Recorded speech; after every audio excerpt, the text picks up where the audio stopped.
a difference in the Florida law with regard to the consequence of stand your ground.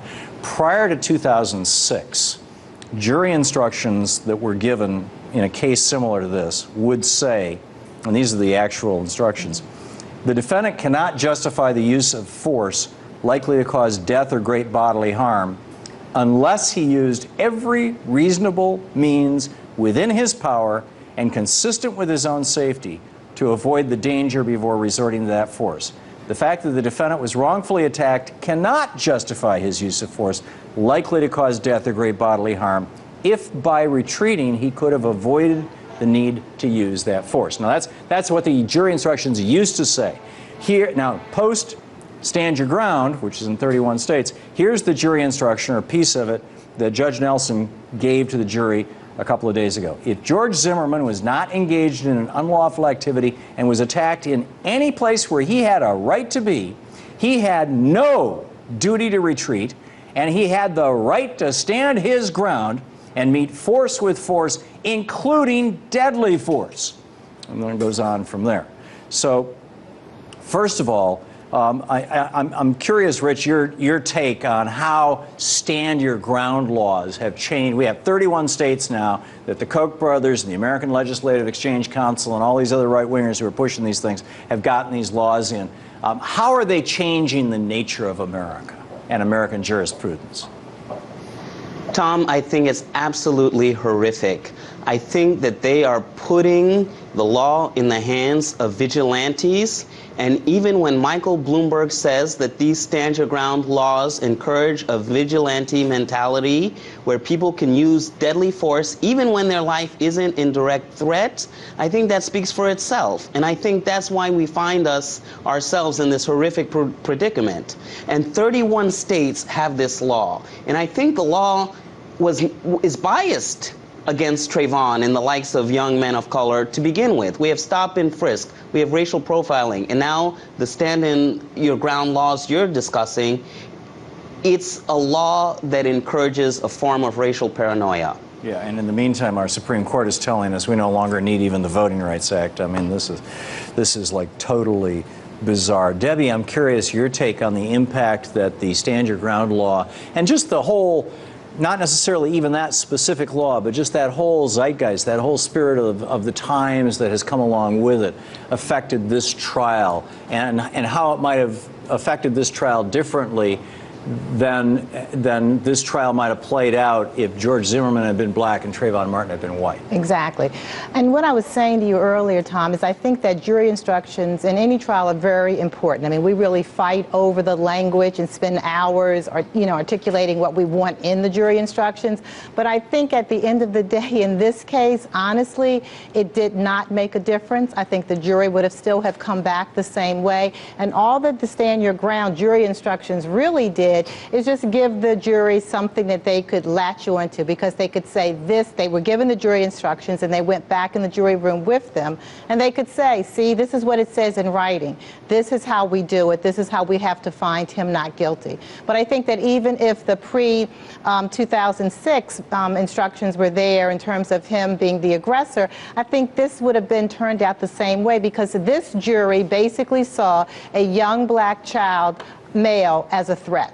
And they would have seen him as a threat in 2005 under the earlier jury instructions, and they would have seen him as a threat in 2013. So I really don't think it would have made a difference.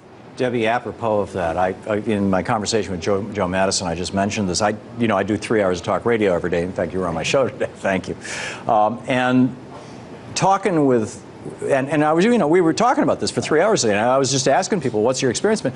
And white people would call up and say, I've been followed by black people at night, and it's frightened me. And I ask, well, what are you thinking? Oh, I'm thinking I'm going to be robbed. I'm thinking I'm going to be beaten up. Then a black person called in and said, I've been followed by white people. And I said, what were you thinking? And he said, I was thinking they can kill me and get away with it. That's a fundamentally different mindset. Right. It's a mindset that an African American on the Trayvon Martin jury would immediately understand what might have been going through Trayvon Martin's mind, but a white person on that jury probably never even would have occurred to them. Is that what you're talking about when you say this jury would have returned this verdict? I think this jury didn't even give it not one thought, that here was a 17-year-old kid who had been playing video games for like 5 or 6 hours all day, and the only break in the video games was to go out, buy candy, iced tea, and his goal was to get back home and presumably continue to play video games for several more hours. But George Zimmerman didn't see him that way. He saw him as a menacing black person who was out in a neighborhood where he felt he didn't belong. And so I think at the end of the day, that's how the jury saw him. They believed George Zimmerman's position that he was the aggressor. Rich, please. Yes, absolutely. I think I agree completely with Debbie that he was portrayed as a menacing figure and is horrific. And as to your previous point, I have been mugged at gunpoint by a young black man. And not in my wildest imagination can I imagine harming that kid, never mind chasing him down and shooting him dead. Even if one were the victim of a crime, how does that entitle one to be judge and jury and to execute that child? So A, Trayvon was innocent and didn't even deserve to be chased down. But even if one is the victim of a crime, the implication is that they deserve to be shot dead? I don't think so. Right. This is Rick Perry's Wild Wild West, it seems. Right. Rich, your book has some brilliant insights into the nature of race relations in America. I'm wondering what you think this trial, what the impact of this trial, short-term and long-term, might be on both the dialogue about race that we're having in this country, or that we're not having, and about race relations. Well, I worry that the outcome of this trial puts a crosshairs on the backs of young brown and black men, that it says to them, and it says to vigilante white people, that the law, with all of its power, with all of its force, has exonerated George Zimmerman and stood behind him and not stood behind the victim. And so that's what I very much believe, is that people, vigilante people, will therefore make a calculation and say, hey, George Zimmerman got away with it. And even if it doesn't have lethal, devastating consequences to young brown and black men, it allows them to be harassed and racially profiled because there's been no consequences. That's a worst case scenario that I think will happen, but hopefully on the left we can mobilize around this. We can confront the stand your ground laws. We can confront the stop and frisk laws. We can confront the local immigration control laws that also puts a crosshair on immigrants' back. And this whole zeitgeist, as you put it, that says it's okay for people to take the law in their own hands and act as policemen against populations they don't like. Debbie, as both a trial lawyer and a former prosecutor, I mean, you're very familiar with the law and how the law works and what it's like inside a courtroom.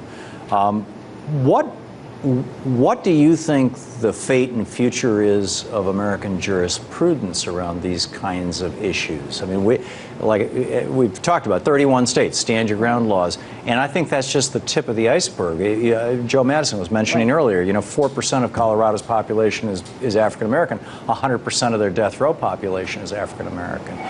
We've got some serious issues in this country and then for the last couple of weeks during this trial, everybody from, the white corporate media in particular has been bending themselves inside out to go, oh, there's no race is no issue here, and it's like we're avoiding even having the conversation. Right.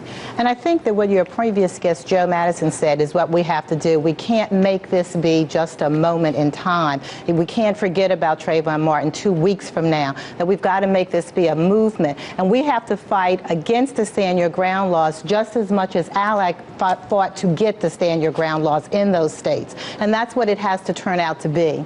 Right. And yet, some very wealthy billionaires are behind those stand your ground laws, and I'm still not sure why, unless they're just terrified of the people right, of color. The right to bear arms, the absolute Second Amendment right to bear arms. That's what it's about, the almighty gun. Amazing.